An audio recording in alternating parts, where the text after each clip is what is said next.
in the not-too-distant future, 3 billion light years from downtown Bluffington.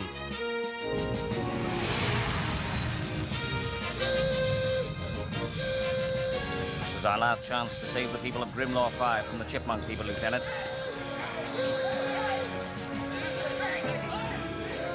Race tells me you're a really hotshot fighter pilot. I have to take his word. The fate of the universe rests on the success of this mission. I'll do my best, Commander. There's only one thing I need to do first. What's that, Lieutenant? My homework.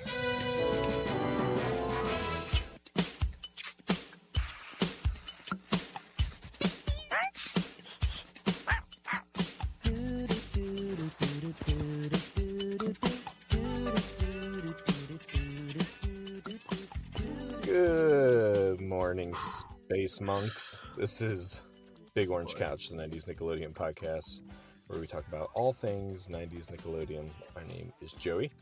I'm Andrew. And hey, cheese plugs, I'm Sean. I'm a hotshot fighter pilot, and the fate of the universe rests on the success of this podcast episode. Oh God, I hope not. But you are a hotshot fighter pilot. There's no question about that. No, that part wasn't a joke. We'll get into that in a second. Andrew, what are we talking about today? This is Patreon episode number 30. We're talking Doug's Lost Weekend. Can I just say, before we even get into it, that unfortunately, I think you might have missed the best intro opportunity for this episode. What the hell? Why didn't you tell me beforehand? I just thought you would do it. I thought it was so like a given. I was testing you. You failed. Well, what was it? Silt is gut buckets. Yeah, I guess so. Can I tell you something that might blow your mind, and then we'll get to know Sean here in a second? Yeah. On the last episode, when I said what we were doing next time, we're doing Doug's Lost Weekend, I said it's a classic, and I have to say my feelings have changed. I'm maybe my intro is mediocre because this episode's mediocre. Ugh, I don't like to hear that at all. Wow, shots fired. Okay, we'll get into that in a moment. Well, I'm glad to be here then, because I will be the defender of Doug. I enjoy Doug. My middle name is Douglas, so bring it on. No, I'm going to step in and defend. This is untrodden territory, I would say, for me, because I love Doug. Every Doug episode we've really talked about, I've been pretty keen on. And even in my head, when I thought about this episode, I really thought I loved it. And I think now, when I sat down to like kind of more analytically look at it, I was like, I don't know if this episode does it for me. But again, we can get into it. But I want to clear the record here. I love Doug. I mean, it's a top 3 Nicktoon for me. But yeah, there's been a lot of Doug hatred though from other people on the podcast in the past. Oh, we can say his name. His name's Chris. Okay, yeah. Shots have already been fired. I didn't want to. He's not going to listen to this. Okay. Makes sense. Yeah, Chris doesn't like Doug, which we kind of, I know some people don't like it. Like when we have people on who are kind of naysayers, I think Andrew and I kind of like it. I mean, like, I think it's total nonsense to not recognize at least that everything about it is done like incredibly well. It feels like it's made Absolutely. at the highest level, even if you don't like the story or whatever. Yeah. But Chris's antagonizing doesn't make you laugh? Yeah, sure. It annoys me, but also it's funny. Okay, all right. I'm just like a sadist, I guess. I love riling people. But okay, Sean, so far we know you're a fighter pilot, and your middle name was named after Doug Funny. Yes. What else should we know about you? I am also a time traveler because I was born before Doug came out, but then I went back in time and renamed myself in the hospital, being very careful not to actually meet myself. Right. But I did change the birth certificate, and my middle name is Douglas Funny. Wow. What did it used to be? Just said You don't want to know. Dink. It was Space Monk. Well, good choice then. Again, Good no choice. relation. All right. So, like, tell us a little bit about growing up with Nick. Like, what was your experience? Yeah, I've been a huge Nick fan since way back. I can't remember a time without Nickelodeon, right? And it's like just been a constant companion. I was born in 1983. My social security number is 472. No, I'm just kidding. I've just been giving out all the information about me. But going back, I watched all the way back. I watched You Can't Do That on Television. Loved that. Yeah. And still love that to this day. I think that's one of the greatest things that's ever happened on television. Never, I don't think I ever missed a snick growing up until like the year 2002 when I went to college. It's been a constant companion in my life. I love it. I watched the 90s Nick Paramount channel. I've got a 2-year-old son. We're getting him into Nickelodeon shows. Oh, nice. He's watched all of All Real Monsters. He's watched all of Rocko's Modern Life. Wow. He really likes Hey Arnold, which is crazy. Like he usually like is bored by stuff, and then he's just transfixed by Hey Arnold somehow. So we're getting him into it. I am building a Plex server.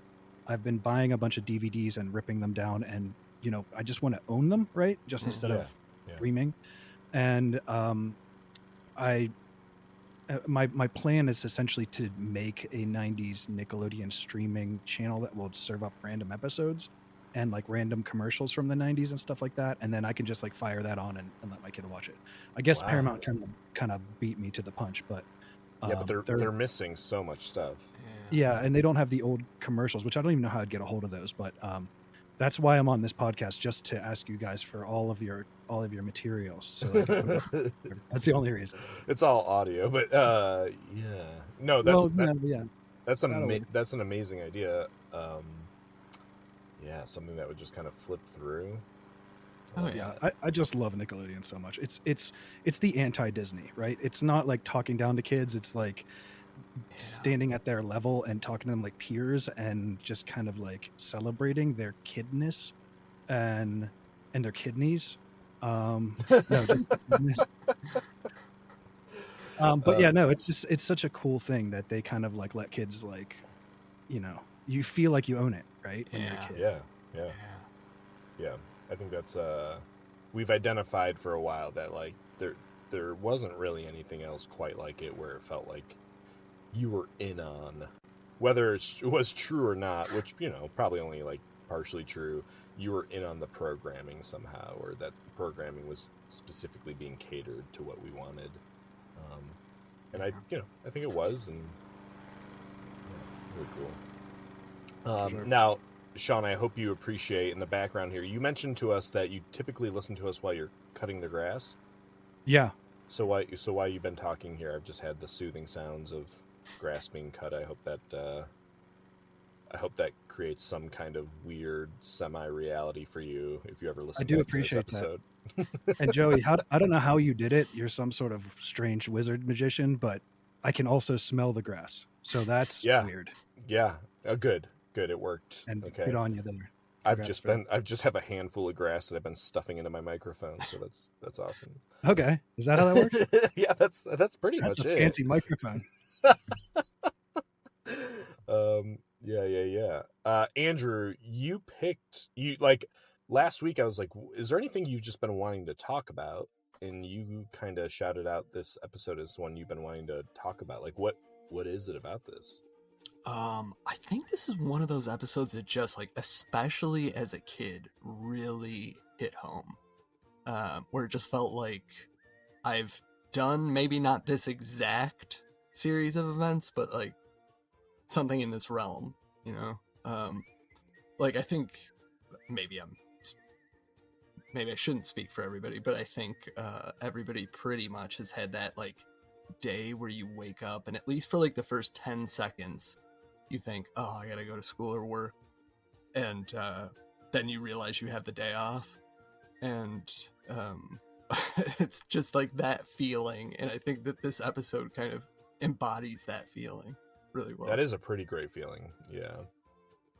Yeah, I think for me, even more so, it embodies the feeling of I've got this brand new video game and I cannot peel myself away from it, and I will forego sleep, food, bathroom trips, whatever it takes to just play, like eke out one more second of this before like mom and dad come in and be like, you've got to go do this, that, or the other thing. Like, yeah, for sure. And especially weekends when you'd rent a game. Right? Yes, that 100%. I agree. I also like just kind of relate to his progression through this episode with the game, and like feeling really great about it at first, and then it becoming more of like a chore by the time he gets to the end of it. I don't know. Do you think it's because the game sucks? No, it's just that like when you get into that obsessive mode sometimes, and you're just like playing the game beyond even when it feels fun anymore, because you just want to beat it. Yeah. So I apologize for that sound effect from my phone just now. I just put it on silent, but it was a video game sound, so it kind of just sounded like... Oh, I didn't even hear it. Oh, okay. I was going to say, it just sounds like Joey's just putting in like coin collecting sounds from Mario Brothers as Andrew's regaling us about video games. Sean? Yes? Don't let it happen again. Get that out of my face once. Never. Nice. Okay, all right. Sorry, I had to. I know what? feel like- This episode's going to be on the... I should explain, because this episode's going to be on the main feed. Andrew and I are having a bit of a celebratory weekend this weekend. So this episode is a rare episode that's going to come out on a Saturday, because we're having a fun weekend here. I have an album coming out. My album will come out by the time this episode's up. It's an album called What's Up Nasty River. It's on Spotify, Gomez Adams. And then this episode will come out on Saturday. So like kind of a creation weekend, like Big Orange Couch. And then Andrew, what do you got Sunday? My next book in the Space Junk series will be out. It's called Pants Team Pink Shameless Promotional Adventure. And yeah, I've been working on that for a while. That's a fantastic title. What do you call that? Thank you. It's subtitle, right? Yeah. Well, huge congrats to both of you guys. That's awesome. I feel so honored to be here on this momentum. Weekend. It's a fun weekend. I kind of at the last second, and I think we just figured this out last week. I'm like, when's your book coming out? He's like, next Sunday. I'm like, oh, cool. My album's coming out Friday. So it's like, all right, let's just load this weekend up with We Create, and if people want to check it out. Yeah. Oh, I should mention, one of our frequent guests and friends, Vaughn, from England, she sings some backups on the album, so you can check that out too. Wow. Yeah, pretty cool. She had reached out and was like, I like your music. I'm like, oh, cool, because I'm desperate to find a female who can sing. I know there's many females I know in my life who none of which can sing. Is the title of the album Big Orange Album? That would be fun. And then you can release it on vinyl on a big orange record. Man, that would be so fun if we could like get all of the people who listen to the podcast, if you're musical, just to make this like big jamboree album. That'd be really cool. I'm in. I'm not very good, but I'm in. What do you play? What do you do? I tinker on the guitar a bit. Nice. Not great. Definitely not Joey level, but I've been playing off and on since like college, but more off than on. So I don't even have the calluses anymore. And if I tried to play for more than 5 minutes, my hand would hurt. So trying to get back into it just to like get into it because my son has this little ukulele and a little mini guitar, and he's obsessed. And he strums it. He holds it like a real guitar. He's only 2, but he's like, he's like learning how, and he'll like watch these videos of like kids music and try to strum like them, and he actually strums really well, which is crazy. And he like carries this little guitar around with him. So I'm gonna have to get back into it so I can jam with him growing up. Oh, that's a good sign. Yeah, that's excellent. Yes, let's do it. It'll end up just being like the Doug episode, Doug's Garage Band, where it's like 20 drummers. Yes. But we're gonna sound like Polaris, right? Hell yeah, I can gear us in that direction. All right, I'm okay, in. so this is an idea. Okay, so we got Sean, we got Vaughn. I guess the names need to rhyme, maybe. So I guess maybe we're out, Andrew. But just like Vaughn, my name is spelled Shorn. Perfect. It's not. I have to throw them off my trail though, guys, because I've been giving out too much personal information. Yeah, once you went back Yeah, in I time, understand. you're like, well, I gotta change this up here so they can't track me. That's right. All right, Doug's Lost Weekend, December 6th, 1992. So this is like a real, like, I don't know, this feels like a getting close to summer episode, which also feels good. You know, it's May, but this episode came out in December. It's season 2, episode 13A, and man, part B is a banger. Doug's Lucky Hat. Go ahead. Yeah.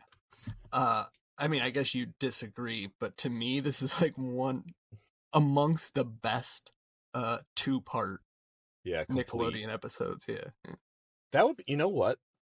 That would be, and I'm gonna jot this down because I'll absolutely forget. That would be a good episode of like what is the best actual 2-part of the tunes, you know? Hold on, best 2-parter tune episodes. All right, we'll do that someday. So part the kimono for me a bit, guys. Like when you do an episode like that, how the heck would you make a decision based on hundreds and hundreds of episodes of Nickelodeon shows spanning dozens of shows? Do you just go read synopsises? Do you spend whole weeks like rewatching episodes? How do you run that? For me, I tend to like have some idea of where I'm headed going in, and then I do like to go through like just the episode lists at least, and then any episodes that are like on the cusp of like this just could make it, that I'll rewatch. Jump out at you like kind of spark your memory of it. Yeah.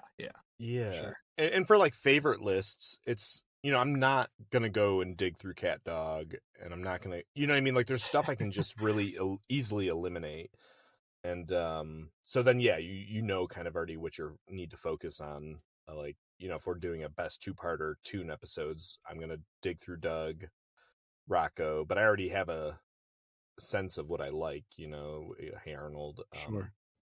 So, yeah, I mean, I used to, earlier on in the podcast, I used to do like what must be psychotic amounts of rewatching of stuff. And I'd say as the years have gone on, I've developed healthier habits.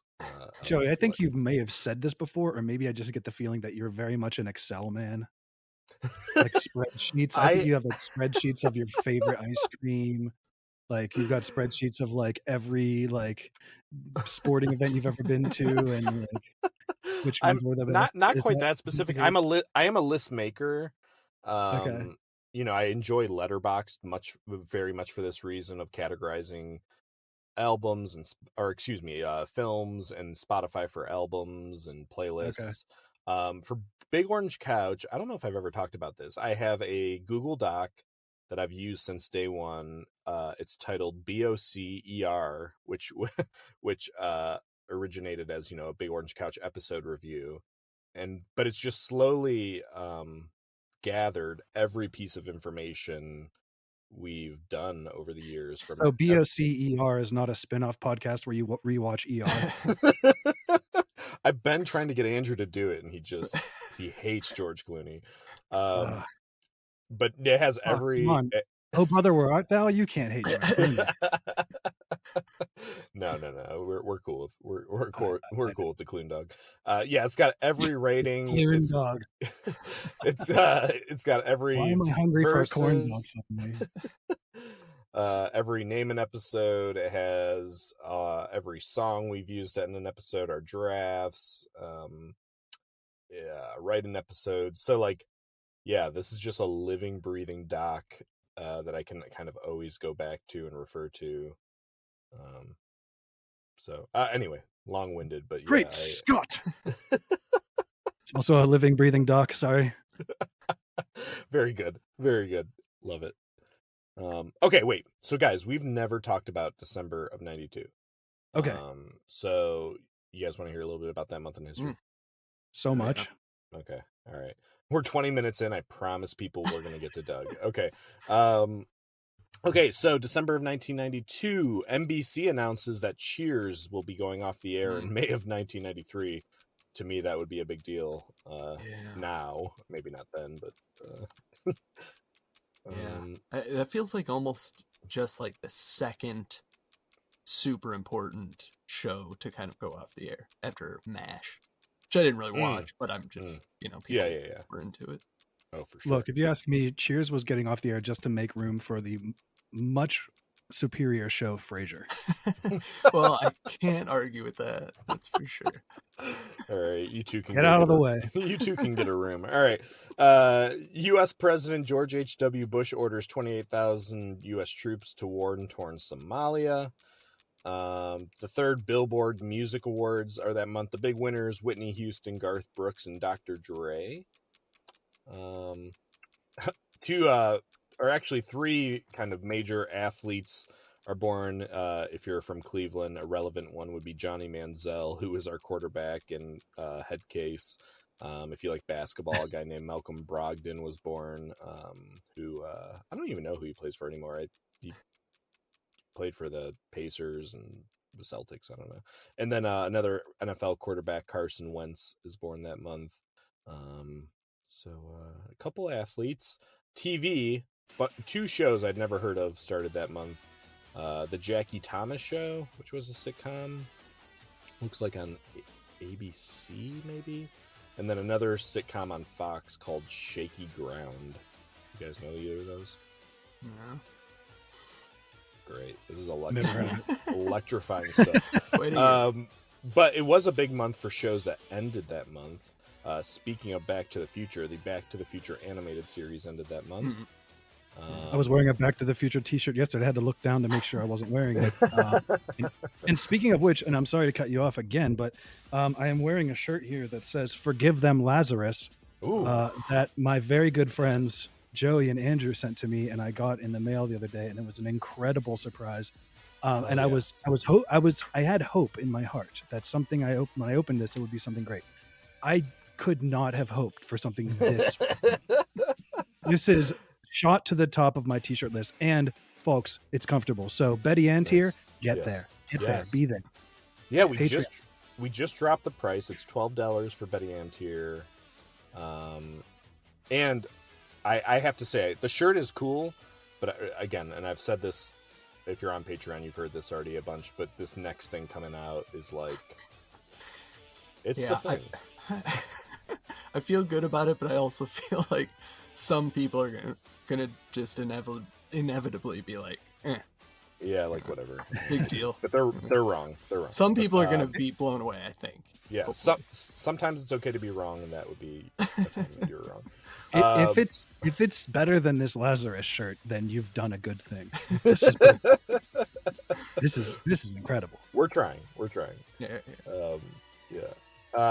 Okay. Also ending that month, the Plucky Duck Show, Goof Troop, Fievel's American Tales, but the two big ones, Darkwing Duck ends that month, and Wild and Crazy Kids. Ooh, yeah, man, Wild and Crazy Kids. Dark month. I think I forgot about that one. Oh, Wild and Crazy Kids. Yeah, that's the first thing that happened in my head. That's the right. Did that entire show take place in like a park in New York, like in like Central Park weird. Or something? Like it was like all outside, wasn't it? Yeah, it was all outside. I think. My guess was always that it was in Orlando. Yeah, that's true. I just remember this big park atmosphere and Omar Gooding. Oh yeah, Omar. Oh yeah. Oh God. Okay. So yeah, some significant shows end there that month. Music, only one number one songs that month. We got "I Will Always Love You" by Whitney Houston. Albums, Journey releases an album. The Verve, 9 Inch Nails' first album comes out that month. Eazy-E, Reba McEntire, but definitely the most notable, Dr. Dre releases The Chronic, December of '92. And then movies that month, we have two number one movies. For 1 week, Home Alone 2, Lost in New York, which was number 1 all November, but 1 week, the first week of December. And then for 3 weeks, A Few Good Men. You guys seen A Few Good Men? Never saw it. I'm sure I have. I have this, I don't know if it's disability or superpower, where I completely forget something after I've watched it. And so like a year later, I can watch it again as though it's a brand new movie. Which is kind of nice. Unless I've watched it like 50 times and memorized it, like Monty Python and the Holy Grail, then I simply don't remember the entire plot. That's a superpower, I think. Yeah. Write down all the best stuff, save for later. Yeah, like just have the DVD and like I'll find it in a drawer and be like, I don't even know if I've seen this. Also coming out that month, the Mel Gibson classic Forever Young. Oh my God. Really? Muppets. No, not really. Definitely haven't seen that one. Muppets Christmas Carol comes out that month. Oh, so good. Very good. Speaking of classics, Very good. I'm a huge Muppets fan. Huge. Oh yeah. No complaints about the Muppets. Always enjoyed them. The Steve Martin kind of Oscar bait movie, which I just rewatched last month, Leap of Faith, where he plays kind of like a like a scam artist preacher, not a televangelist, but like kind of a step down from that. I don't know it, and I can't imagine. Kind of sold it. Like, how did you think to watch it in the last week or whatever? So a documentary came out like 2 months ago about Steve Martin called Steve. Really good on Apple. If you're even slightly interested in Steve Martin, it's quite good. Creative title too. I love that. Yeah. Oh yeah. When there's an there's an exclamation point after the Steve too. Would have been funnier if they called it Martin. Like, right? It'd be like, who is this? What is this? And it should start out with like, "Damn, Gina," and then just totally thrown. So I went on a little Steve Martin kick where I was like, there's so many Steve Martin movies I haven't seen, and I'm a little bit of a completist, not like obsessive about it, but so I was trying to work my... How many megabytes is your Steve Martin Excel file, Joey? Let's just say my computer crashed. All right. But Leap of Faith, it's not bad. Honestly, it's not bad. It's clearly him trying to like get into more dramatic stuff, but not great, not bad. The weird Robin Williams movie comes out that month. Toys, you remember Toys? Oh yeah. Well, wait. Let's quickly, Joey. What's the best Steve Martin movie in your mind? Before we move on. Oh shit. It's in your Excel file. Just order by rating. Give me a Andrew. Speak on Toys while I think about this and don't listen to you. Just a weird, over the top, really cool looking movie that kind of flopped. And I think it was sort of expensive, so it was kind of a big deal. But pretty cool looking though. I don't remember much about the story now. I feel like I don't even want to speak to it. But yeah, I don't know. I vaguely remember that movie, and I similarly do not remember what the heck it's about. Yeah, I feel like it wasn't that funny. Like it was. Isn't there like Toy Soldier that came out like around that? Not the one with like the animated Toy Soldiers, but isn't there like a Toy Soldier and Toys, and they came out fairly, I don't know, within a decade of each other, and I never know which one's which. I remember one of them is fairly trippy though. There's definitely a movie called Toy Soldiers that was like a military academy, and it had what's his name? It was like kids or something. Yeah. That was pretty good, but this is like, it had really weird, just bizarre imagery and like these huge weird toy creation thing. Okay, that's the one I'm thinking of. That's like, it's like a fever dream. Yeah. But it'd be interesting to see it again now that Toys. I don't remember it. Yeah. No, it doesn't. Toy Soldier. It was the one with like the trippy imagery. Oh, okay. Toy Soldiers. Toys, I think, is what the Robin Williams. Yeah, I'm talking about Toys. You saw it. I just conflate the two in my head. Joey, go back to not paying attention to us. No, I'm just kidding. Okay, guys, Steve Martin. I think listen, the right answer is Planes, Trains, and Automobiles. I understand that. Some people might say the jerk. Ding, ding, ding, ding. Correct.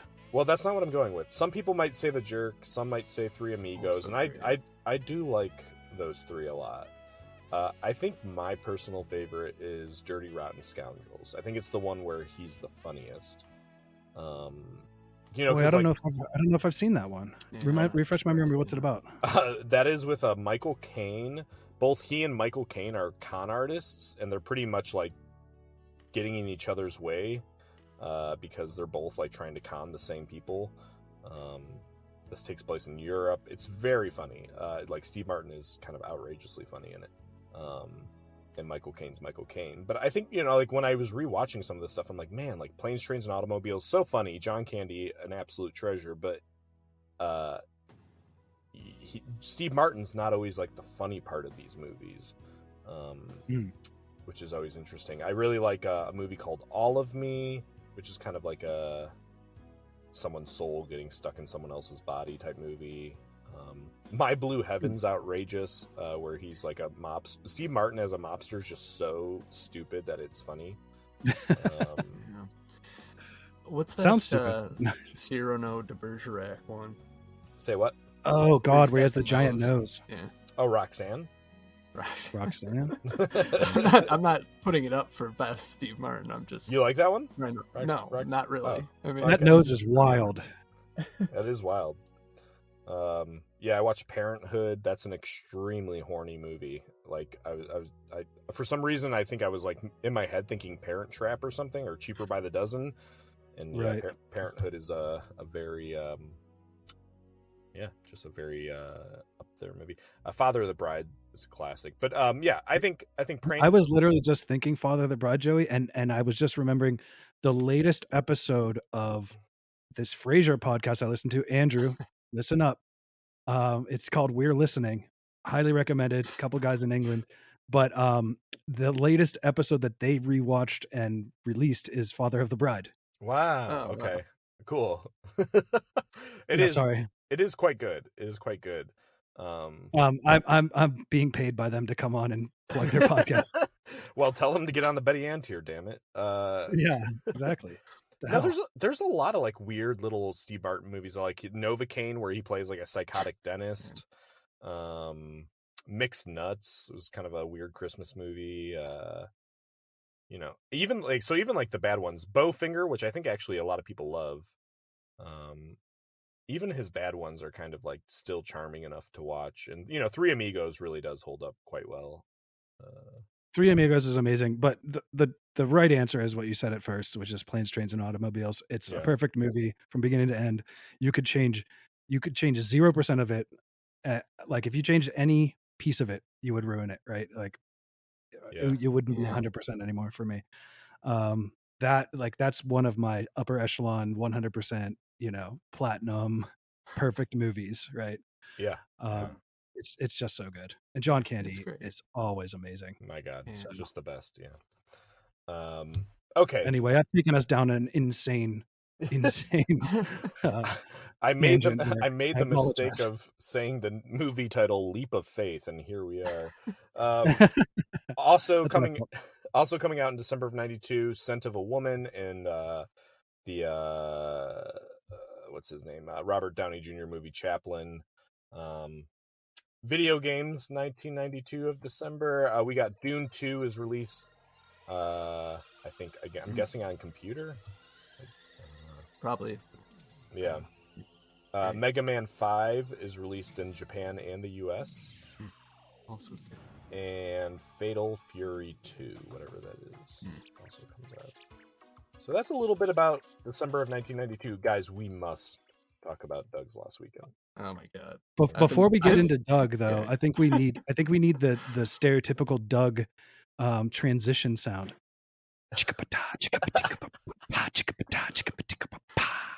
Sean, if you do those, you would save me a lot of editing time. I'm just gonna do. Yeah, just as Andrew speaks, perfect.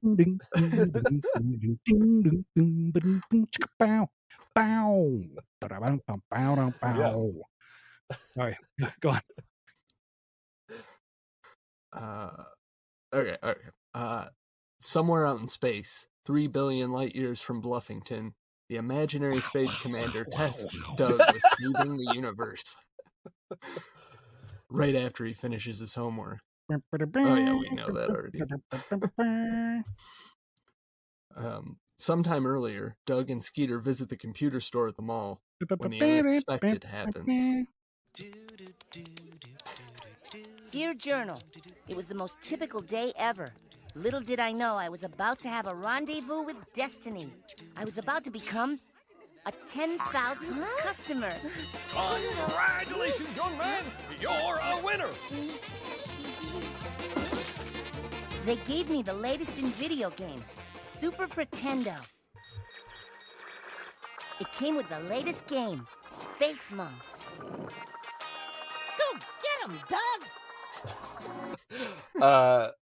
That guy that works there sounds a lot like Mr. Dink. Yeah. Oh, I didn't catch that. No? I usually catch that when it's the same voice actor. Oh yeah, it has to be. It just didn't he pay sounds attention. I've watched this like 5 times. I don't know how I didn't catch that.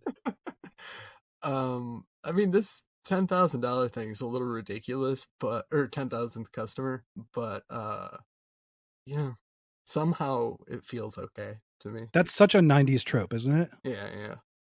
Yeah, it really Why don't does you like seem it? to be. This is what you got to.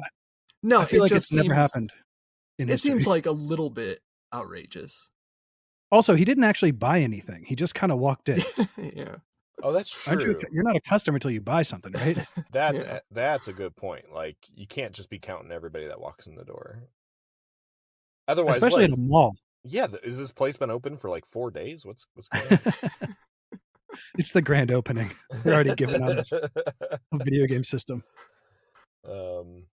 Okay, well, I'm glad to see you have some major gripes, Andrew. No, that's a very minor little nitpick. Well, back at the You invited house, Chris on this episode. over at the funny house, Skeeter helps Doug set the system up, and the two of them play all afternoon. Soon, Doug gets so hooked and imagines himself inside the game going on a mission with Porkchop. But when Mrs. Wingo appears on the screen, he wakes from his daydream to find that he's sitting in the classroom. Incoming report, sir. Lock on visual, computer. Doug, can you tell us the answer to the question? Huh? Oh, the governor? The governor clogs up the Noodle River? Oh, brother, what an idiot! Lock on target. Love it. What do you love about it? Everything. Love that he suddenly wakes up at school. We get a little Roger just being a jerk. Did you guys fall asleep in school? Oh, yeah. Oh God, so much. What? Oh God, so much. So I don't know what kind of fancy schmancy school you guys went to, but we didn't have air conditioning. So after lunch, which was for me way too late, I was starving. And by the time I got back into this overly hot chemistry class, I was just passing out at the desk just every single day. It wasn't good. Yeah, it's amazing to me that anybody could not fall asleep in school. Yeah. Okay. All absolutely. right. I felt just tremendous pressure to stay awake. Yeah, I mean, I was trying to stay awake, but it was that difficult. I mean, I guess every once in a while I'd have the thing where you'd do like your head would drop and then you'd fly back up, because of the jolt. But that was always so shocking that I couldn't like go back to sleep. I got to the point where I could, nestle my head on my hand and just crook my elbow into some part of the desk and just pin myself upright enough that I could fall asleep into my hand and just kind of take little mini naps until I would be called out for it. Did your teachers care? No, this teacher did not care at Okay. all, which was, Oh. I really appreciate that she didn't wake me up. I got good enough grades, so it's like, yeah, let me get my sleep. But I had a problem with not going to bed like at a reasonable hour. Yeah. Yeah, So it's impossible. you'd be up watching Okay. like Dr. Katz, Professional Therapist or something, or like Space Ghost until like midnight, and then have to wake up at like 6 a.m. It's just a Yeah. recipe for nappage after Yeah. lunch. Yeah. You add in that food coma, and I'm out. That's true. After lunch is tough. Okay. And the Just- fact that it was 85, 90 degrees in the classroom. Yeah, not great. Not great. This scene also hits home for me for like in elementary school especially. Like after a weekend of a rented video game, for sure I'm like sitting in class daydreaming about like how to beat the next part that I got stuck at or whatever. Oh yeah. Okay. I don't know where or when this happened, but at some point I didn't have access to video games. And so what we decided to do was build a little cardboard television with like a cellophane screen and then like make little cutouts of the characters from Mario Brothers and like just like pretend to play video games on this screen and take turns where, you know, you're pretending to use this cardboard controller and the other person's moving the people around. I must have been wildly bored at this point. I mean, I relate more to that of just like making up little activities for myself while school was happening around me. Yeah. Okay. All right. Well, Doug's fantasizing here. Miss Mingo's giving him the business. After school, Doug and Skeeter continue playing the game, but just as they level up, Judy interrupts to take over the TV. Skeeter heads home to finish up his report for Mrs. Wingo, and Doug finally gets started on his, but he has some trouble concentrating. Silt, a report by Doug Funny. Silt is...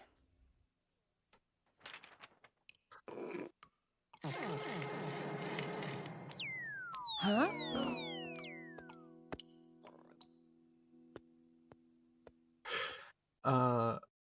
To me, this is, to this day, I think the single best depiction of this. Like, having a project and not being able to focus on it. It's just so good. Everything about it. Procrastination, spurred on by something else you'd much rather do. Yeah. Him getting distracted constantly, and it's just the perfect assignment. Yes. Silt. What? Silt is pretty ingenious because like just the word itself puts you to sleep. Yeah. I just love that, it's such a stereotypical thing. He wrote 2 words and he immediately sharpens his pencil. Yeah. It's just like, okay, wait, I have burned through this pencil. We better sharpen it a bit and really get back into it. Well, unable to sleep that night, Doug gets out of bed to take on the Chipmunk mothership. And the next day at school, he can barely stay awake. And on his way home, Patty stops to talk to him. But he's so distracted thinking about the game that he brushes her off. Wow. You know it's serious when you're not. Yeah, that's heavy. Yeah. Focusing on Patty, Yeah. Losing track of time, Doug spends the weekend playing the game, ignoring his friends and his report.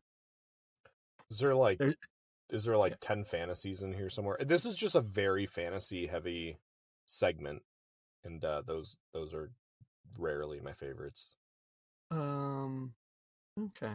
It's kind of going in and out between like his actual video game and then fantasies about the video game. I kind of liked it because you never really knew if you were seeing the game or the fantasy.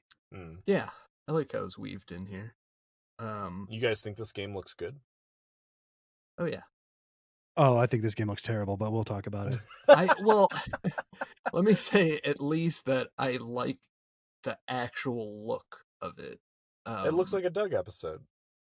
It looks, yeah, but like when shows like typically make up video games, I feel like they don't usually look that great. I feel like this looks weird, and I can't follow exactly what's happening in it. Okay, so it's interesting. You've won me over somewhat there, Andrew, because it does look like a video game. But does it look like a video game I'd like to play? Maybe in the 90s, but again, if you want, I'll just fly into it if you want. I've got a bit of a rant on it. Yeah, on video games and cartoons. Go for it, because I think I think a huge part of the problem here is that this game does not seem compelling enough to me. So the game doesn't seem compelling because here's why, and maybe you noticed or maybe didn't, but he's not flying anywhere. He's just sitting there. Yeah. Right. He's supposed to be in this like space plane fighter jet thing, but he's just kind of like stuck statically in one spot, and then the other ones are flying around him. So there's no like dog fighting. It's just like whatever goes across the screen, he tries to shoot it. It almost looks like it should be a laser light gun, but he doesn't have a laser light gun. He's got, for some reason, a flight stick, and he's trying to shoot these things. And then what other thing that bothers me is he doesn't put it on the table. Like, it would be so hard to use a flight stick that wasn't on a table, and you're like trying to hold it out hold the base with one hand, and like, no wonder he's losing all the time. Like, put the thing on the table, dude. So I'm bothered by that. He's got 1,400 buttons on that thing. He pushes one of them. So it's basically an Atari game. And then what bothers me too about video games in cartoons is they're never pixelated. They're always like these drawn lines, and they look way more advanced, because back in the day you'd be like, whoa, a game like that would be insane graphics. Yeah. And then the only time there's pixelated graphics, and I don't, should I say it or should I save it for stray observations? I think go for it, because this was when Roger's in the classroom and he shoots Roger. Oh, yeah. And he's pixelated. I'm like, oh, that looks like a video game. So why couldn't they do that with the actual game, right? 100%. Well, I mean, I think really it was just too detailed to do that with. Not that I'm really defending this. I just, my only real defense of this is like, it's so much better to me still than almost any other video game depiction in anything else. Really? Sure. It's just like, there's a lot of bad ones. I can't even think of another decent one. I mean, Renegade Virus looks really realistic. Super realistic. It's photorealistic, except somehow viewed through a VHS tape. But think back, as staying in Nickelodeon still, Clarissa's video games she used to make were wildly photorealistic. Yes. Yeah. And they were like like Photoshop cutouts of her face. Like, how did you get that in there? What digital camera are you using? Or did you paint that pixel by pixel a photorealistic picture? Yeah. How did you do this? Strange. That drove me crazy. She's got that's Ferg breath, and he looks great. It's like, that's a very good example. Yes, that is one better successful. I mean, what do you it absolutely was a problem for me that it's like his TV looks like he's just watching Doug. Right. I guess what I'm saying is like I was always very critical of what you're describing in shows, and this to me got away with it. Okay. Well, Joey, you make a great point, because it's photorealistic to him. It's like sure. That's true. He's playing PlayStation 5. Yeah, it's blowing his mind. Yeah. Yeah. It's no wonder he's so addicted. It's the 3DO for him. It's the most unbelievable video game system ever created. Hey, can I also ask a question? Because this is going to be a problem. No, you may not. Okay, then I won't. And we're going to talk more about video games next week. So this is a problem for me because I'm not much of a gamer, but in his video game, it ends with the words "the end." Do video games actually do that? Like, do they say the end? For I sure, didn't. a lot of games of that era did. There is one game that very famously ends with a ending screen that just says end. And it's one of the hardest games, and I wish, oh God, because it just, I can't remember what game that is, and someone is going to write in. Okay. Folks, send in us a postcard to Stickley, P.O. Box 963, New York City, New York State 101. Okay, but you guys are confirming that games. There are sometimes ended games from the Nintendo era that just ended with the end or game over sometimes. Like you won, but it says game over for no reason. You beat the game, you loser. Yeah. Yeah. Try again, moron. All right. I'm glad we discussed it because, like, I get it. It's nitpicky for a 12-minute segment. For them to pixelate the TV he's playing, it probably doesn't make a ton of sense as animators. It would have taken them 45 times as long to draw that. Yes, absolutely. So it's especially with the amount of action we're looking at on the screen. There's so much video game in this episode. I mean, I just don't think the game looks that fun. It's like if Star Fox had zero movement. Yes, if it was just like no flying. Well, again, it's a light game. It's like if you were aiming down a plastic gun at your Nintendo, then or your screen, then it would. Well, if you aim at the Nintendo, you're going to miss. So let's just put it that way. But I may be misinterpreting this, but just while we're talking about it, I've always tried to figure out, like, at watching this episode, like, what's going on, and how I was seeing it was like, I thought he was flying the spaceship through the chipmunk mothership, like, chomper thing, and that each time it chomped, it kind of like hurt itself. See, the way I saw it is it was first person, and he's shooting because you can see like the reticle on the screen going around, and you can see the missiles flying from the bottom left and right of the screen, and they come up to the center of the screen and blow up, and you can see the reticle like flying around where he's aiming to. And so he's moving that stick around and moving that reticle and then clicking the button to fire off those missiles. And the other those are other ships that are probably his, I don't know, allies or, wingmen or however you want to say it, who are also flying around. But it's funny too, Andrew, because it does show at one point a plane gets chomped by one and it's like game over, I'm pretty sure. But then there's one scene where he dies, but it's because a ship comes popping out of nowhere and shoots straight at the screen. And it blows up and it's game over. So I'm not entirely sure. I mean, but it feels like it's first person. Okay. Yeah. I mean, I'm to the listener and to you guys, I probably sound like I'm really serious about this, but it doesn't bother me as much as it sounds like. But this is a podcast, and we want people to listen. So I'm pissed. No, we're all about. I want my money back. We're all about to give this straight zeros. Yeah. I'm taking some of these stars and giving them to 15 episodes. They need them. Okay. All right, Andrew, go on. Okay. Well, on Sunday night, something incredible happens. They pixelate the game, or? Okay, hold on. Finally, Sunday night, I had a breakthrough.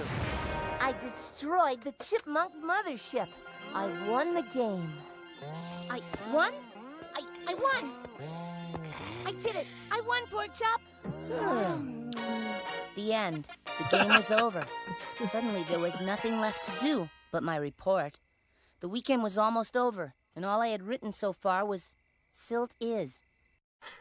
I just love that so much. I mean, the Silt is part really is what keeps this episode, like, on a pretty good level for me. Like, man, this is just such a funny... To do a book report on this and just not being able to get past those two words is, like, deeply relatable. Yeah, this part is so relatable to me because I hated homework so much. I mean, I think everyone does. That's not probably like a bombshell, but I mean, I got fairly good grades.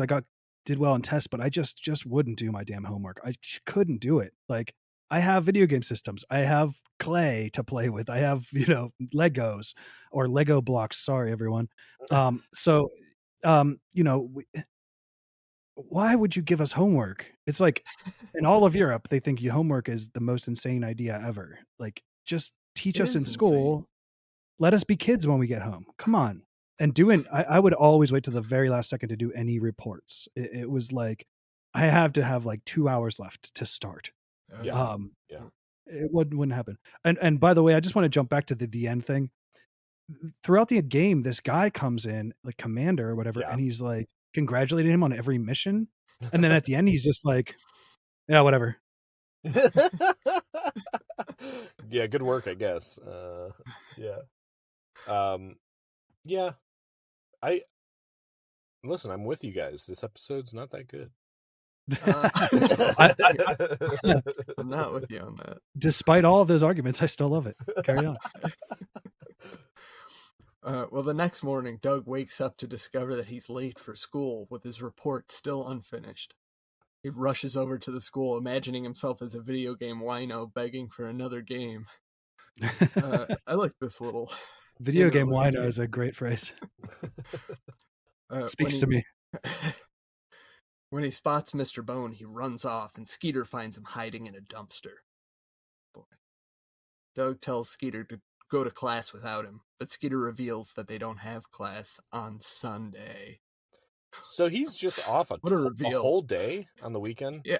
I don't know. So good. That's how obsessed he was with the game. He's like losing track of time. He's not sleeping at night. Yeah. Sleeping during I the can day. see that. Yeah. I can see that. Okay. He slept not a wink Friday night and Saturday night. He's just like 48 straight hours. Yeah. Okay. Okay. It's a real bender. Relieved to find out that it's not Monday after all, Doug meets up with Patty to study at the library. Wait, hold on. Do we ever figure out why Skeeter's hanging out by the dumpster at school? Well, he's for the holding a plot. basketball, so I'm He's guessing he's playing at the Yeah, he's going to the basketball court at the school to play on the weekend. He had which his seems basketball insane thing? to me. Yeah. Okay. I missed it. Oh, jeez. All right. You seem so Open your eyes, Joey. disbelieving of this. Well, it's if it's a Sunday, I'm not hanging out anywhere near my school, I would say. Well, exactly. That's why I said it sounds insane to me. That's what for the exact reason that you might accidentally bump into a teacher, which would be the worst possible scenario to see a teacher outside of school, even if it's outside of the school. Yeah, what the hell's What's Mr. Bone doing? Yeah, it's a Sunday. He's just working. He's a hard working. No, he's man. He's weird. Mr. Bone's He has weird. literally nothing else to live for. Let's just break the news here. Mr. Bone's weird. Yeah, I mean he's weird, yeah. Yeah. He loves school, loves rules. Loves yodeling. Yeah. It's okay. All right. Well, later when Doug tries to put the game away, he finds someone else playing it. Uh-oh. So I was saved. I got my report done, and I decided when I got home, I was gonna put the game away. But I couldn't get near it.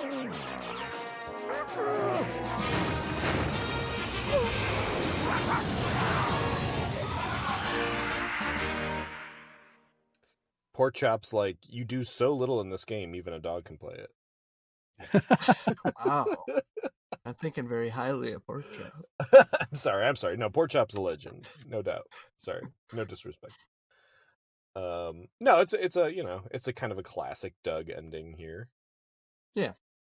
But boy, this ending that flows right into the Doug's Lucky Hat music does feel real good. See, now I'm kind of mad at you guys. I'm guessing it's Joey that runs the Patreon account, right? Yeah, mostly, yeah. Yeah. So you told me don't watch the second episode, which we're not going to discuss. But now I'm out of the conversation when you're like, oh, the transition's great, and then this episode's just an absolute classic. And well, how fast did you hit stop? Oh, so fast. Oh, I hit rewind so I could watch it again. I didn't watch I didn't watch Doug's Lucky Hat, but there is that transition from like this one, and then you hear that it's that really whimsical like flute music in Doug's Lucky Hat. You know what it is? Paramount Plus, it goes straight into a commercial. So those and assholes. So I would just restart it and then have to watch like a 15-second commercial and then a 90-second commercial Yeah. to get back in and watch the episode again. And I was watching it on the elliptical. I do like 20 minutes to half an hour of elliptical every day. So I was just watching it on my screen in front of my elliptical as my exercise every day to get ready for this. So that was like, it's like, okay, the episode's over. I was taking notes meanwhile, so it took me half an hour. So it's like, okay, I'm done. I got to get back to work, A, and B, my legs are like jello. So we're doing okay, fair enough. No, it's fine. Yeah, you may talk about Doug's Lucky Hat. I'll just sit here quietly for once.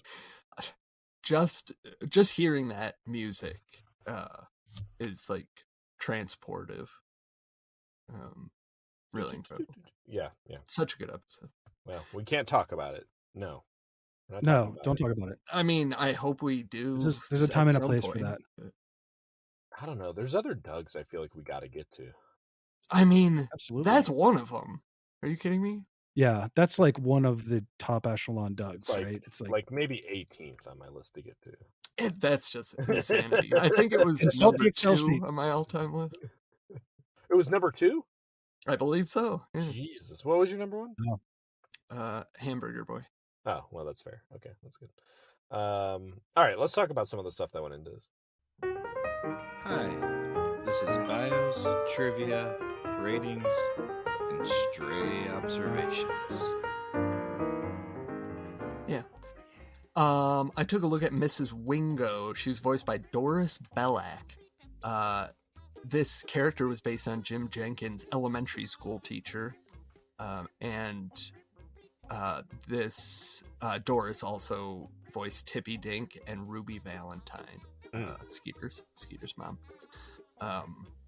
She appeared in Tootsie, Family Ties, The Golden Girls, Ellen, and What About Bob? Oh, is she the old lady in What About Bob that hates the Richard Dreyfuss's family? I don't think so. I believe she's like the doctor in the like insane asylum type place. Oh, okay. I mean, I watch What About Bob at least once a year, so I'll be on the lookout. Yeah. So I hope this is okay. I did a bit of a strange tangent of a bio. Sure. So this kind of, maybe you guys were going to talk about this, but this kind of dovetails as well with I guess stray observations, or I don't know where you would put this, but this episode is based off of an old movie called The Lost Weekend. Did you guys look into this? Yes, I did. Yeah, I did. Okay. So you know what I'm about to say. It's that, and the listener, for the listener, The Lost Weekend is a movie from 1945. Thank you. Don Burnham is a hopelessly addicted to alcohol. And is this the movie where I wanted to look it up, but is this the movie where the quote like, you've had enough, and he's like, I'll tell you when I've had enough. Ooh, Do you know? I don't know. No. I don't know. I feel like that's it because, he's like, just one more drink, and then the guy, according to this wiki article, they say you've had enough. So, and Doug's slovenly appearance is identical to Burnham's with a 5 o'clock shadow and disheveled fedora and suit jacket. So that scene where he goes back to the computer store is like a direct copy out of that movie. Yeah. So I decided to do a quick bio, or not so quick bio, on Ray Milland, who plays Don Burnham. If you will allow me of course, a quick story, because I found this to be quite interesting. I'll try to go through this quickly because I got a bit of information here, but feel free to edit this all out. Before becoming an actor, Milland served in the Household Cavalry of the British Army.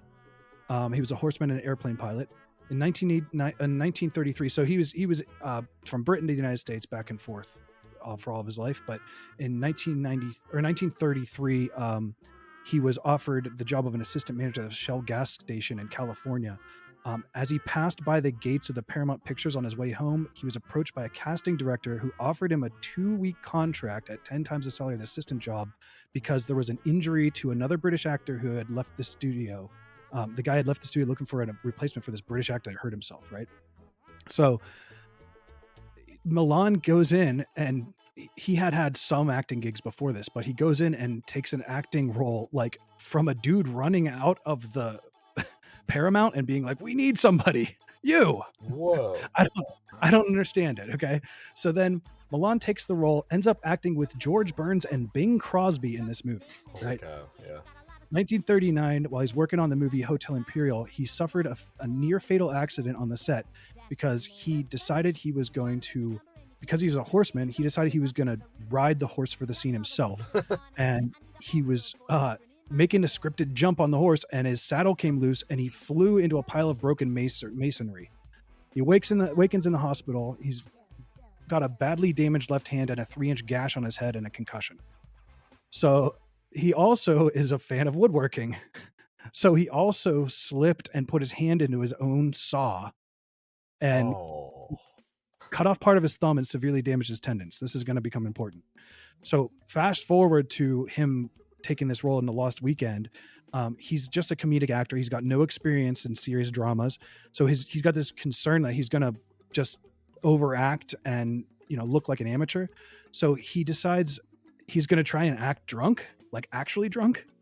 And he quickly realized that he needed to understand alcoholism because this wasn't working. So he spent a night in a psychiatric ward of Bellevue Hospital where the patients were suffering from alcoholism and delirium tremens. And he found the experience so disturbing that he left at 3 a.m. He later said that his role in The Lost Weekend was the only part he was really proud of. So I thought it was a cool story anyway. Yeah, that is cool. Yeah, super. And the dude has a crazy long career. If you try to look up how many movies he's done, it's just an unending list. Yeah, that's fascinating. Good for him. I feel like that's like a real success story. Yeah. So sorry, I realize that's not usually what you do with bios, but I was afraid I might choose a bio of someone you've already covered, and I was actually going to do This Is Wingo, so I'm glad I didn't. So yeah. And Andrew was just about to do this guy. I was very close. No, that's amazing. Andrew's like, did you just read my notes? Well, I looked at the director, Paul Sparagano. He's usually in the art departments, but he's directed. He's been a director on 3 things. He was a director on Daria for a few episodes. Andrew, of interest to you, he was a director on The Head. Wow. Ooh. Yeah. And he directed 14 Dougs, including this one, Doug on the Trail, Doug Battles the Rule Meister, Doug Meets Fentruck, Doug Takes the Case, Doug Rocks the House, Doug Flies a Kite, Doug's Cartoon, Doug is Hamburger Boy, Doug's Math Problem, Doug's Halloween Adventure, Doug Clobbers Patty, and Doug Graduates. Oh, and Doug's Christmas Story. So, like a couple of the all-time greats, and honestly, in my opinion, like 2 or 3 of the worst. But what means this get Doug? I love that episode. Doug Meets Fentruck. So yeah, it's very good. Yeah. I will never not remember that line though. Go on and get. Yeah. He's like, what means this get Doug? Any trivia? Oh God. Yeah. Buckle up. For trivia? Oh wait, I guess these are I've got some trivia. Okay. You guys want to go deep into space? Joey, I know you're down. I am always down for going into space. 3 billion light years from Earth is a distance of 1.764 times 10 to the 22nd miles. To put that into perspective, the Apollo 11 max speed was 25,200 miles per hour. Okay. To go 3 billion light years, it would take 80.5 trillion years at that speed, which is 5,875 times the age of the universe, which is 13.7 billion years. Voyager 1, 38,210 miles per hour. It would take 3,844 times the age of the universe to go that far. So we're deep in space. So you're saying like we're not going to make it. We're not going to make it in our... That's thank you for doing that math, because I honestly thought about doing it for a second and I was like, no, I can't. But I may have gotten all of that math wrong, but I used my calculator and it was like sending me these like E plus 22, and I'm like, I hope I'm doing this right, because some mathematician is gonna call me out. At least your calculator didn't just say error. You know, that's always nice. I love it. Okay, so Doug he's out there. He's out past the actual time frame of the universe. Yeah. Well, let's see, if the universe is 13.7 billion years old and it's been expanding at the speed of light for that time, you would get about a little over a quarter, under a fifth of the distance to the center of the universe if you went in that direction. Interesting. And because the universe should be 26 billion light years across at this point. 27.4. Sean, do you want to die in space? I'm happy that you asked me this question. I don't ever want to die, but if I have to. I've thought about this a lot because I've heard you guys talk about this so much. I totally see all of your points, Joey. And I think that because what you forget is the starvation and the thirst and everything would be so painful and horrible. Yeah. You would need to pack me a poison tooth to bite. No. Like an arsenic pill or like an overdose of some sort of opiates. Oh, I see. Give me that. Yeah. To end it at a moment of choosing. Right. Then I'm in, especially if you're like, oh yeah, no, you have an uncurable disease and there's nothing you can do. You get 6 months to say goodbye to all your loved ones, and then we're shooting you off into space. Yeah. But so when you imagine this, do you imagine floating? I mean, because I don't know how much you know about orbital mechanics, but you have to be going like 16,000 miles per hour to the east or west to be in orbit around the Earth. Okay. So in order to get out of orbit of the Earth, you need to go considerably faster than that. So to be ejected, do you imagine yourself ejected from the sun's, or like, so you're just in orbit around Earth? Yeah. I know that I'm not getting far out there. I understand that. It's really just the idea that I would get to float in space. So a highly elliptical orbit around Earth, so you could get tossed away and see the blue marble. Pretty much, and hoping I don't get hit by, space junk. Yeah, sure. Well, I like your plug there for Andrew. What, Andrew? What's the name of that new book? Pants Team Pink Shameless Promotional Adventure. Hell yeah! Shameless promotions. This is perfect. Maybe I'll bring that out there with me and read. Yeah. So also, in space, unless you have like a really great spacesuit, you're being inundated with all kinds of rays, and also the sun is heating you up incredibly. So you got to be in a spacesuit. I think you've mentioned you're definitely in a spacesuit. Yeah, that's like, keeping you cool enough, keeping you warm enough whenever you're not in the sun's rays. Yeah. So that's all good. Yeah, I mean, I think I'm on board. I'm going to say yes. Yeah. I like your idea of having a little capsule that you can just pick the time, bite down, and be like, I'm out. Yeah. That's a nice caveat. Well, I mean, I understand what we're talking about here is deeply dark, maybe depressing for some people. It's a hypothetical. That's all it is. It's a hypothetical. Mm-hmm. I'm not going to get to die in space. I've made peace with that. But it's fun to think about.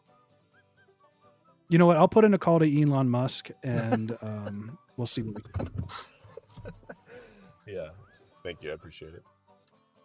Do you guys know how many Bluffingtons there are in the United States? Oh, I like this. Wow.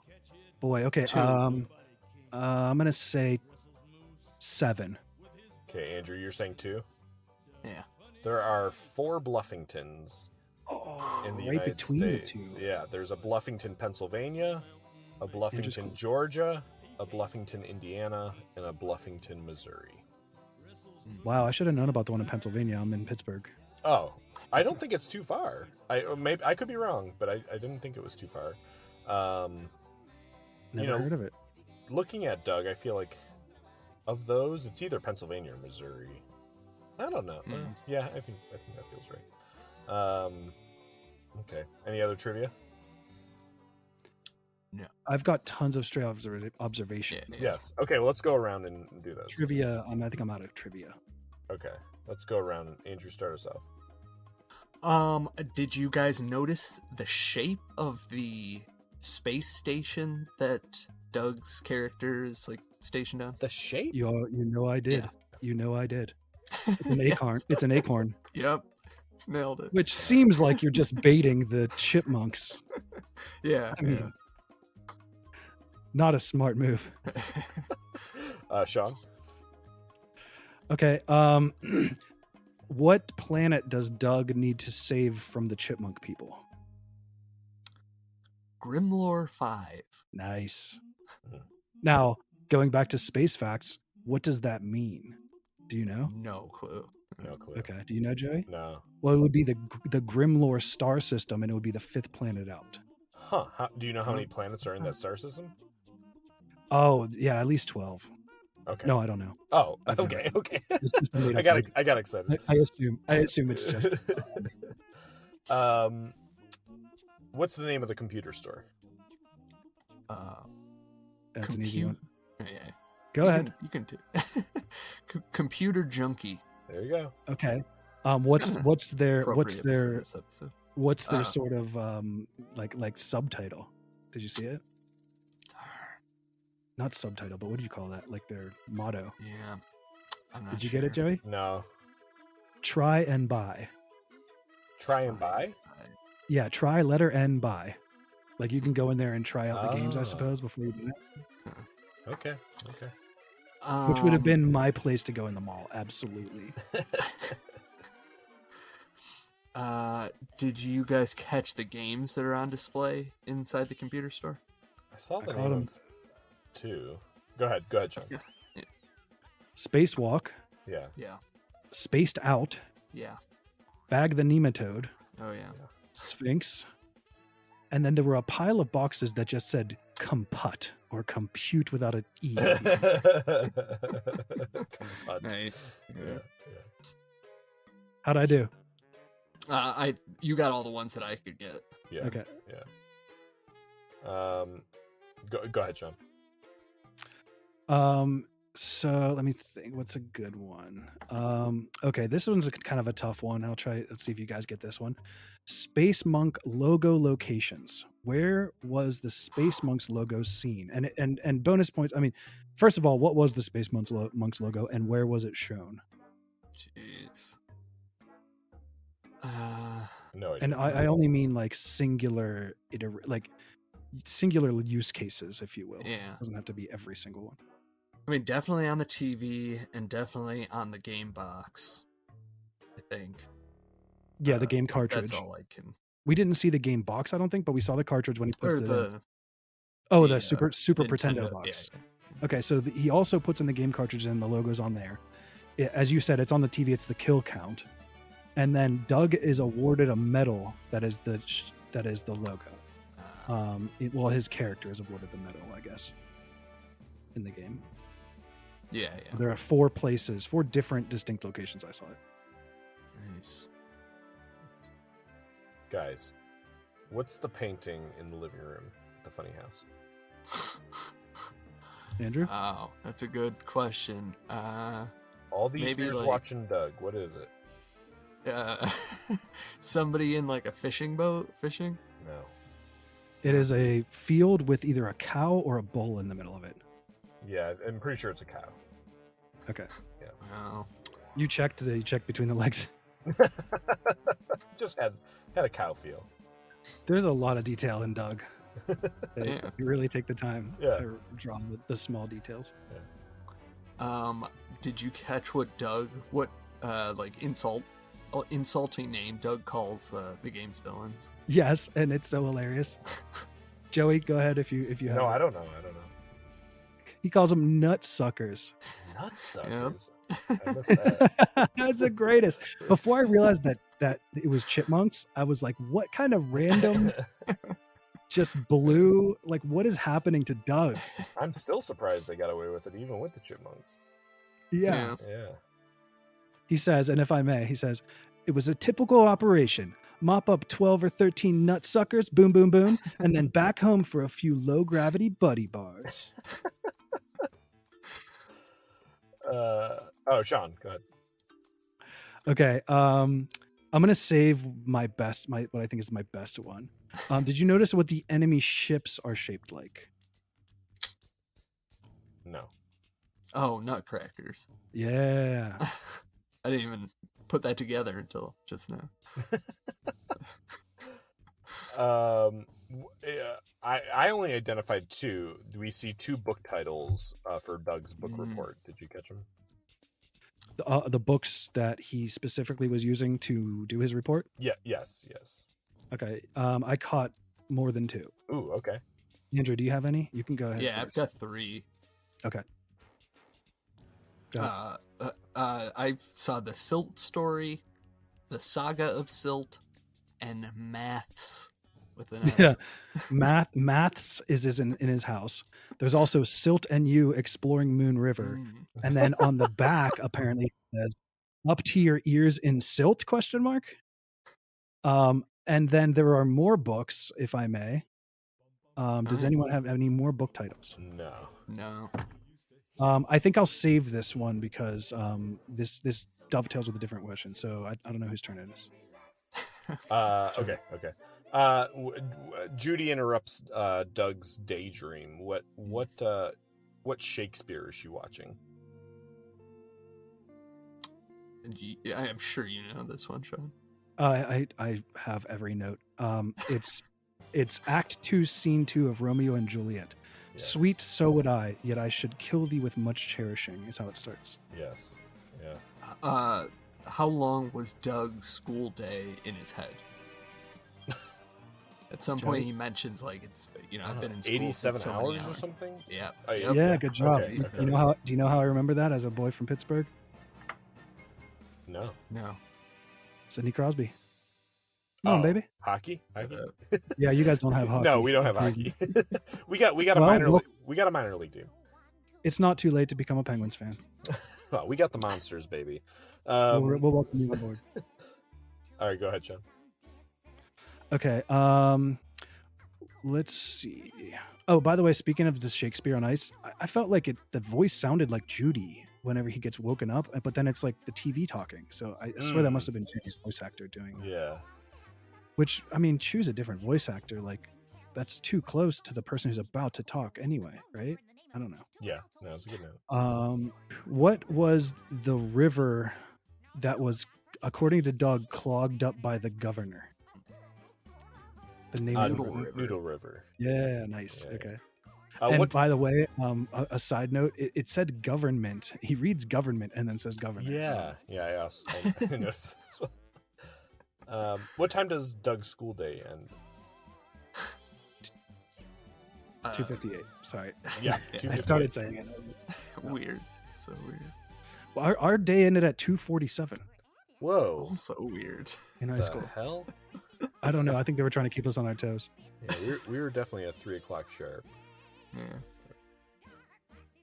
We got 13 minutes, man. Multiply that by the number of school days. A lot of time. And the dumpster company. Oh boy, I don't know. Deja Vu Recycling. Deja Vu Recycling. All right, let us have it here, Sean. Okay, I'll do this quickly. Did you catch what the manager's name tag said? I tried. I watched on Daily Motion, so I'm not sure I got a lot of clarity here. No, okay. I didn't get it. All right, I'm working with high definition. It just said manager. Oh, okay. Yeah, that's kind of funny. So a stray observation here is not really a question, but I'll just tell you that, first of all, the setup scene for him connecting it is the Pluto's 90s Nick Kids commercial. They're like, video gaming was like this, and it's like, is any of these important? And when Skeeter is fiddling with the back of it, he's got a flathead screwdriver and he's screwing at it. Do you know what he's trying to connect? No idea. This is a real thing. So Atari originally came with an RF switch adapter that you had to attach to the 2 screws on the back of a TV that you would normally connect an antenna to. So the radio frequency of the antenna would attach to this. And so I had an old Atari, and my parents have a cottage, and they had this ancient TV that was from like the late 70s probably. And I had to connect it with a screwdriver. So it was one of those, definitely one of those. Pretty crazy. How do you connect the controller to the system? Like connect A port to port Q. Yeah, that's it. Okay. Did you catch any of Doug's advice to Skeeter? No. When he was playing. Joey, did you catch any of them? No. Watch your power, easy on the clutch, wait for him, and look out behind you. Yeah. Easy on the clutch. Yeah. Okay. Did you guys catch the highest number of kills, the skull and bones on the screen? It's like 6? I'll say 4. 7. Wow. Okay, Joey. Okay. Did you see what time he got up out of bed to play video games and what time it showed him playing? That's a good one. No. 2 a.m. to 5 a.m. Okay. Did you catch how many drops fell from the faucet when he was being distracted? I'm gonna guess 3. 1. 8. 8. Okay. Wow. 8 that you see. There was other ones you can hear. Okay. I'll skip some of these. So this one's, I think, my best one, and then I guess I've got 2 more. Let's do this one first. Pork Chop is playing at the end. How many enemies does he shoot? 3. 5. He shoots 0. Oh. He's very bad at the game. He misses every shot. I've got 2 more that I think they're good. Mr. Bone is carrying how many books when he rounds the corner? Yeah, that's good. 3? 12? So there's 2 numbers here. When he first rounds the corner, it's 7. And then when they do the zoom in, he's carrying 13. So you're very close, Andrew. And did you catch the names on the books? I think there's 3 names. I'm not sure. Book, art, and what I believe to be puberty and you. It was really hard to see. Wow. How many enemies are killed over the course of the episode? I have to ask you this one because it took me so long to do this. I watched 17. it twice, counting them. I'll say. Andrew says 17. I'll say 13. 33. Whoa. Wow. Yeah. Okay. I'm sorry. Not shot. I'm sorry. That's how many are seen. I didn't count how many are shot. I apologize. Okay. Well, I've ruined it. No, I appreciate the dedication. I love counting. So 33 ships are shown. I did not count up how many were shot. I'm sorry.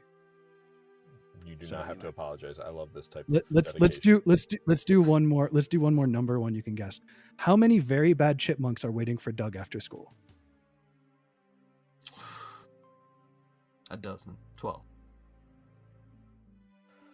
Joey? 8. There are 14. Very bad chipmunks waiting for Doug. Very bad chipmunks. Okay. This episode on IMDb has an 8.4 out of 10, guys. So yeah, that's good. That's rating. Good. Yeah, that's good. Decent rating. It's decent. So out of 5 Crip Stars, what are you giving Doug's Lost Weekend? I'm giving it a 4.75 out of 5. I love this episode. I totally relate to it, especially back then. I really related to it. And I don't know. I just love everything about it. I love the video game, the focus. I love the whole Silt is project. What did you give it? Yeah, it's just a 4.75. Wow. Yeah. I mean, the only thing I even faulted for really is not feeling as big as some of the other episodes. But no, I love this one. Totally takes me back to being that age and and feeling that feeling when you discover that you have a free day all of a sudden. Yeah. Just to add, I just a slight coincidence today. I tend to skim over the Wikipedia homepage in the morning just for whatever, just to wake myself There's a up. homepage? Yeah, they just have like different stuff, like I had cycling no through idea. every day.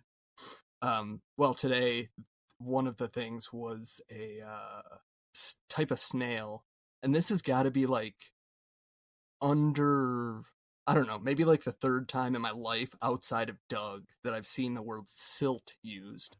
It was used this morning. Just coincidentally. Wow. Yeah. Interesting. That's a great coincidence. Yeah. Yeah. It's a sign, Andrew. Silt.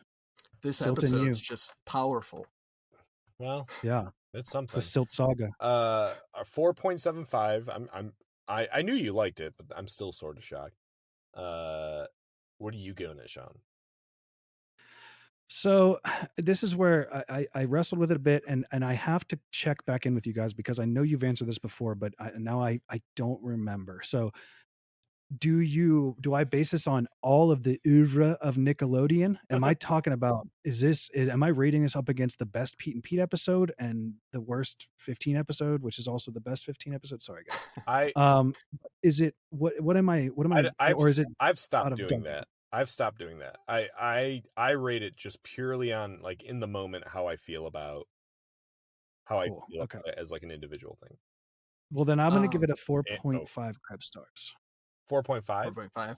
Yeah, it's going to be a little bit less than Andrew, but nice. I echo his sentiments. It's a feel good episode. It's so relatable. It captures 90s culture in such a way that like you can't wait to get home and play this game. You're not just on your phone playing a game whenever you want, or he wakes up and doesn't know what day it is. Like you would just check your phone. Like, what are you talking about? First thing you do is look at your phone. It's never going to happen again. So it's just such a time capsule, and yeah, it feels great. And with that, I say,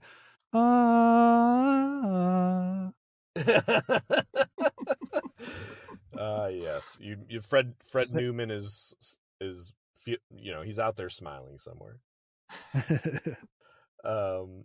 Okay, well, all right, so 4.75, 4.5. I just think this is not my favorite Doug. I love the Silt is, but I'm giving this a 3.25. Harsh.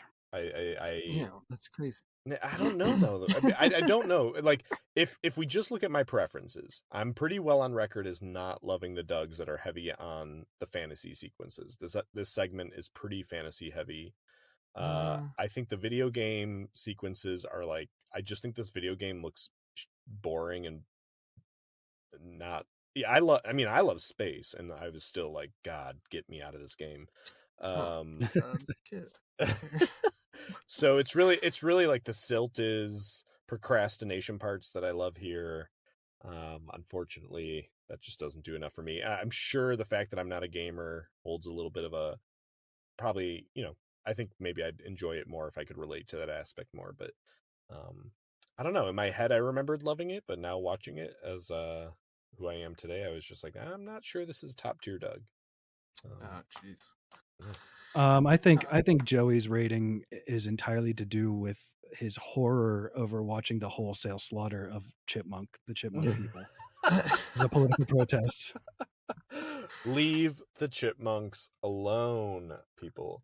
I mean, did you see what their space station was shaped like? They were asking for it. It's true. It's true.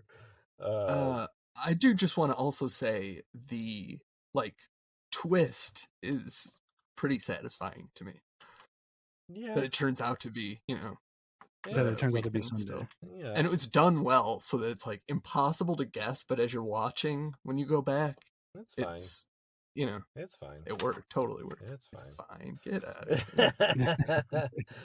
The twist didn't do it as much for me, and I don't know why. I think maybe I read a synopsis and it told me about it, and it spoiled any chance of a twist. Mm-hmm. But it's such a short time that you might think that it's Monday that you know, they don't play it up that much. So for me, that's not the part that I like about the most. I think it's just the all-nighters playing video games and just putting off a report while you're doing it is just literally my biography. So yeah. Yeah.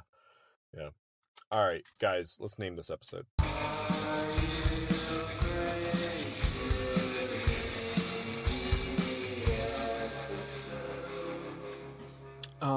I called this one Doug versus the Space Monks. Okay. Callback. Okay. Bart versus the Space Mutants. Yeah. I like that. That's that immediately jumped in my mind. I like that. Sean? So I'm gonna need you guys' help because I've got 3, and you guys have helped to choose before in previous guests, and I'm sorry, this is just a real D move. But I've got 3. Can you guys help me choose, or should I just choose? Let's hear them. Let's hear It's 'em. always fun to hear. Okay, so Doug saves Grimlore 5, Okay. Doug's silty situation, or Oh. Doug the computer junkie. It's got to be silty situation. Yeah, agreed. Okay, let's do Doug's silty situation then. That's what we'll put up. Yeah, that's. I mean, you're gonna like the result. You're gonna like the results on that one. I guarantee it.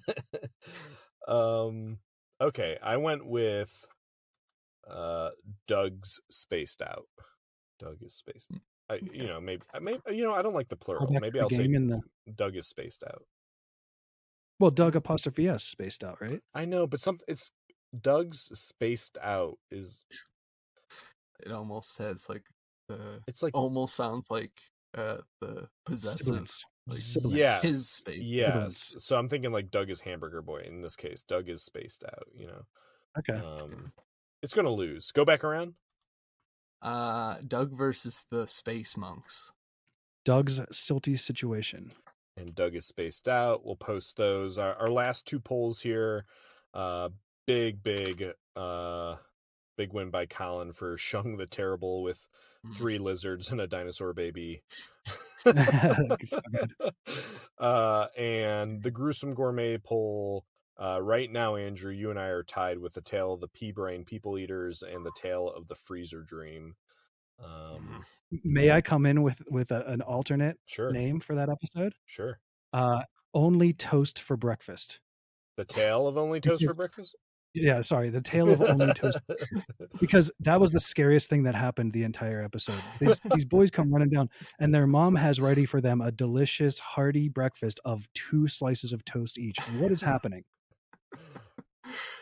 You're not slamming Gruesome Gourmets, are you? I'm certainly just hope saying, so. I'm just it's the world's least nutritional breakfast. I would be hungry 25 minutes later. I'm a very big breakfast guy. You got to get some eggs. You got to get some, at least some eggs and some cheese and make a little sandwich. Come on. This is fair Come enough. on, Mom. This is fair enough. But otherwise, a flawless episode. I think we all know that. Sure. Oh, yeah. You're referring to Doug's Lost Weekend, I assume. Doug's Lost what? Weekend. Oh, I'm sorry. I had already forgotten. Yeah. Oh, wow. Yeah, very very good.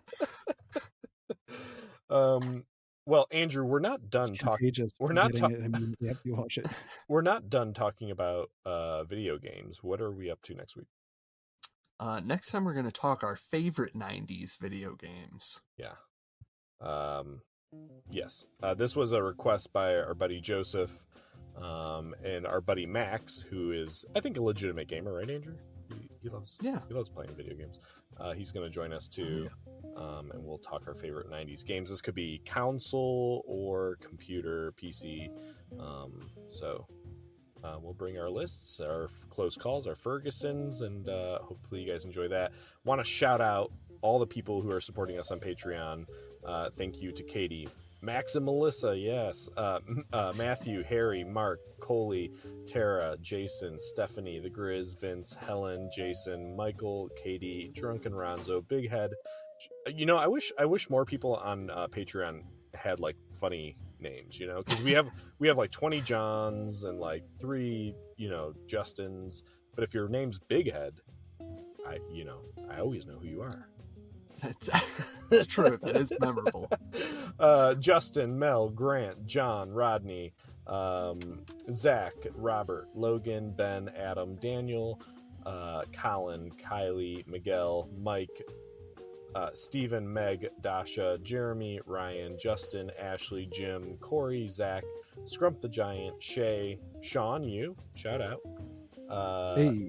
Nikki, Samantha, Mark, Nick, Alyssa, Scott, Leah, Mort, John, Tim, Lacey, Colin, Joshua, Damien, Evelyn, Katie, Joseph, Bup, Honest Abe, Vincenzo, Chris, Sid, Marlena, Tony, Jen, Jason, Bob, Shelby, Brian, Allie, Brad, our buddy Kevin, Jordan, Vaughn, Brooks, Katie, Tara, Kev, Ted, Tim, and Clayton.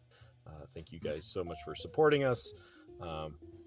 Man, I mean, I've said it, but this year on Patreon has been really, really fun. Let me recap here. In case you're not on Patreon, here's what we've done this year. We started out strong with Animorphs. Super fun. We did a Polaris album review. Super fun.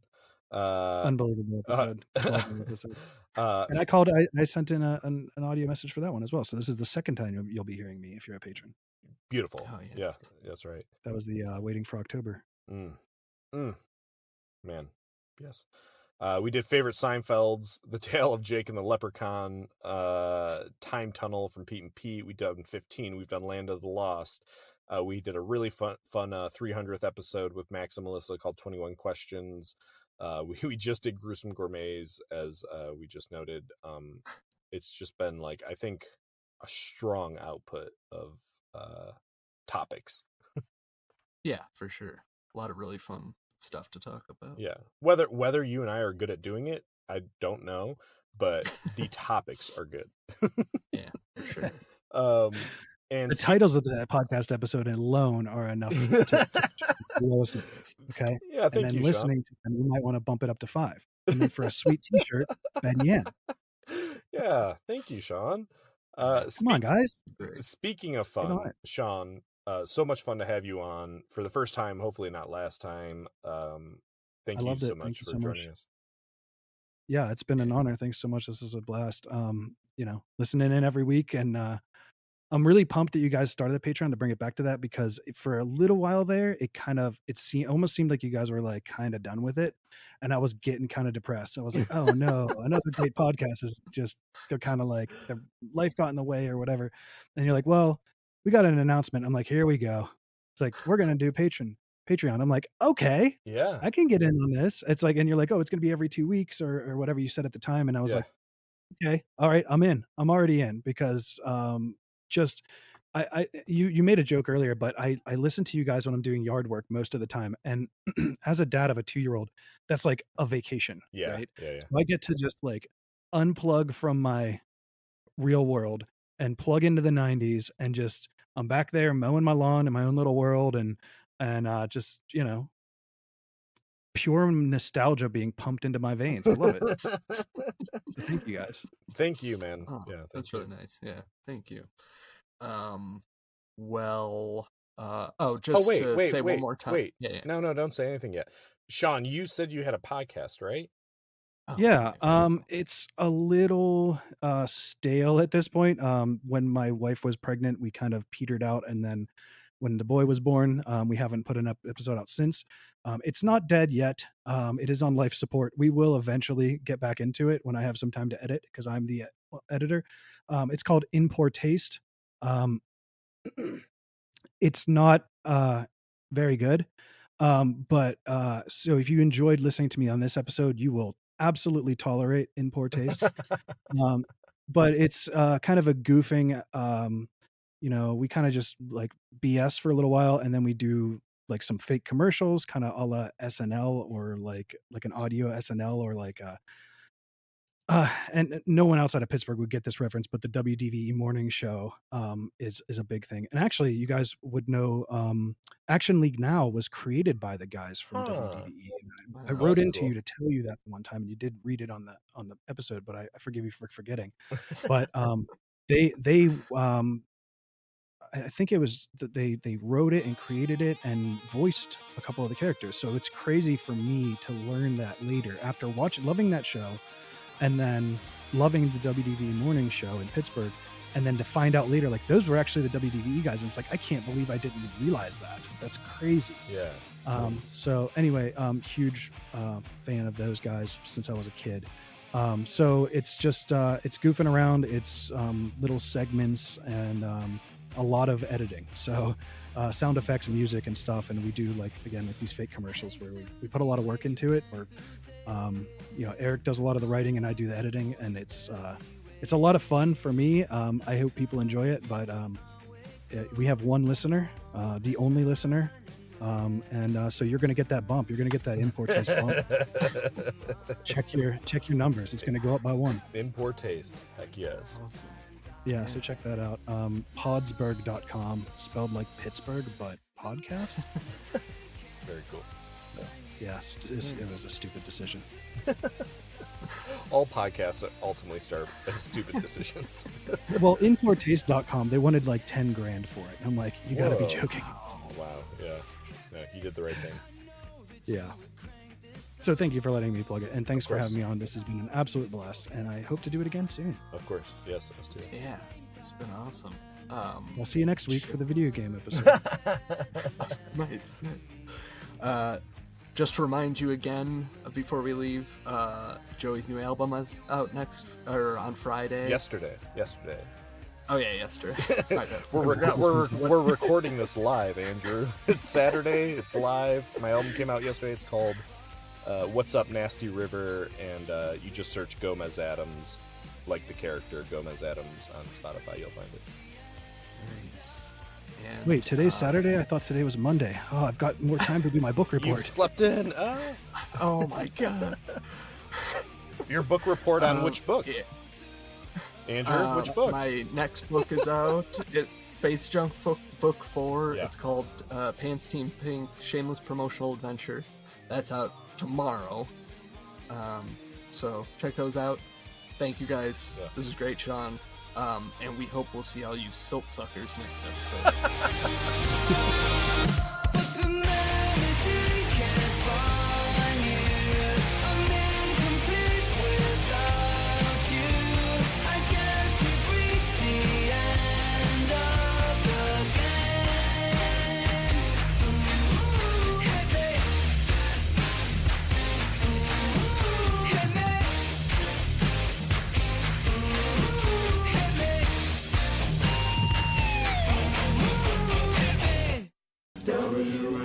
WART Ward Radio, Wellsville. Okay. I've got Doug Saves Grimlore 5. Shit, hold on. Joey threw his microphone down in Not disgust. that one.